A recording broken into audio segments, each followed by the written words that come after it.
Welcome, Patriots, to the Looney Left. I've been looking forward to making this first video, so let's get right into it. I want to talk a little bit about our freedom of speech today. Our freedom of speech is under attack. So is our Constitution and our constitutional rights, including the First Amendment. If the left doesn't like what we say, they call it hate speech, or they accuse us of threatening a riot, or starting a riot, or threatening violence, or causing some sort of violent event, as they did with former President Trump, when they accused him of inciting an insurrection at the Capitol.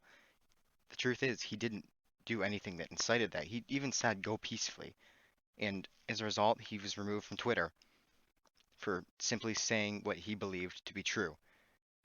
This is why the Founding Fathers created the First Amendment, to protect future generations from going through the censorship that they went through from the British government. For another example, recently, Mike Lindell, the founder and CEO of MyPillow, was banned from Twitter for speaking his mind. He, like President Trump, was pointing out the irregularities and the problems in the 2020 election and saying that he believes that we should be looking into this more and not just ignoring every claim that is brought forth of fraud. It's not a completely wild thought, after all. It actually does have some merit.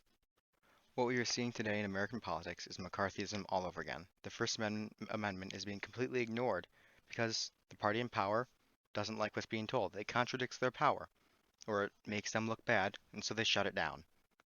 This is unexcusable, it's disgusting, and it's a direct violation of our First Amendment rights. And as you can see here, the First Amendment specifically says that Congress shall not abridge the freedom of speech. Now, to abridge means to limit. So, Congress cannot limit our freedom of speech. And people say, well, that only refers to Congress. And at a quick glance, it does only refer to Congress, but when you really think about it, it doesn't.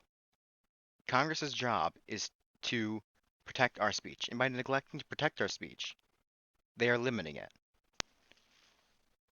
Twitter, Facebook, other tech oligarchs and Congress and everybody, even Congress themselves, as you'll see later in this video, are limiting our freedoms of speech. Now they'll say private businesses can do what they want. That's true, they can run their businesses how they want. But they can only do what they want so long as they aren't violating other people's rights. And censoring people, taking them off because you don't like what they say, that's violating their First Amendment rights. It's not right. In regarding the freedom of religion, what we've been seeing going on during the coronavirus, the lockdowns on churches which aren't even the super spreaders. Churches are not super spreaders. Now, thankfully, the Supreme Court actually did their job for once and shut down Governor Cuomo's tyrannical orders against churches here in New York. And as a result, churches have been slowly able to open up a bit more, but it still hasn't been enough. The limits on churches are about the least sensible ones, about the least sensible limits there are, and it's really not right. Anyways, I digress. Back to the point of freedom of speech. What we're seeing is disgusting. It's an absolute violation of our First Amendment rights. The freedom of speech should not be limited by anybody, and Congress should be there protecting our freedom of speech. As I said earlier in the video, Congress, too, is attempting to limit our freedom of speech. Representative Stephanie Murphy is presenting a new legislation that will require government or applications for government jobs to be investigated to see if the person applying is in any way linked to a group that spreads conspiracies about the federal government. That is not right. The whole point of the First Amendment is so that we can talk out against the government. Now I'm going to show you a clip of this. It's going to be Tucker Carlson explaining it, and he's just going to point out that it's absolutely hypocritical for them to be saying this. From Congresswoman Stephanie Murphy. She's a Democrat from Orlando. Murphy has proposed a bill that would ban anyone with the wrong opinions from having a significant job in the federal government. Believe forbidden things and you don't get a security clearance. You can't work here. Murphy's bill would require federal investigators to ask all applicants whether they had, quote, associated with or knowingly engaged in activities conducted by an organization or movement that spreads conspiracy theories and false information about the United States government, end quote. Wait a second. Conspiracy theories and false information about the United States government? Whoa. It sounds like these people could be in trouble.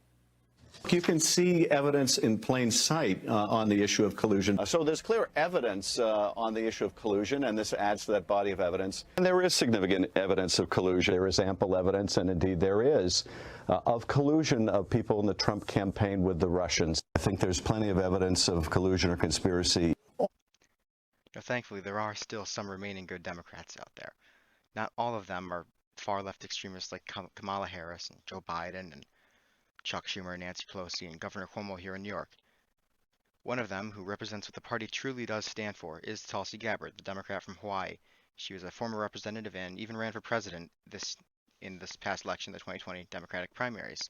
She was attacked constantly by Kamala Harris and other far left extremists for, well, not agreeing with them.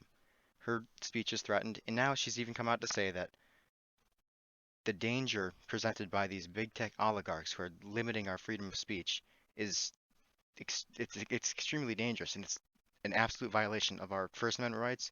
And if they can break the First Amendment rights, they can break any of our rights.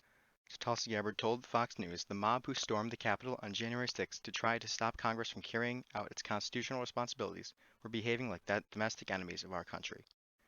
But let's be clear, the John Brennans, Adam Schiffs, and the oligarchs in big tech who are trying to undermine our constitutionally protected rights and turn our country into a police state with KGB-style surveillance are also domestic enemies and much more powerful, and therefore dangerous than the mob that stormed the Capitol.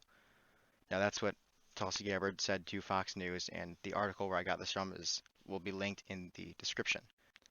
The censorship that we are facing today is a disgusting, direct violation of our First Amendment rights. And it's important that we don't back down, that we keep standing up to fight it. If they shut us down one way, we got to find another way to speak out. And we have to do it peacefully.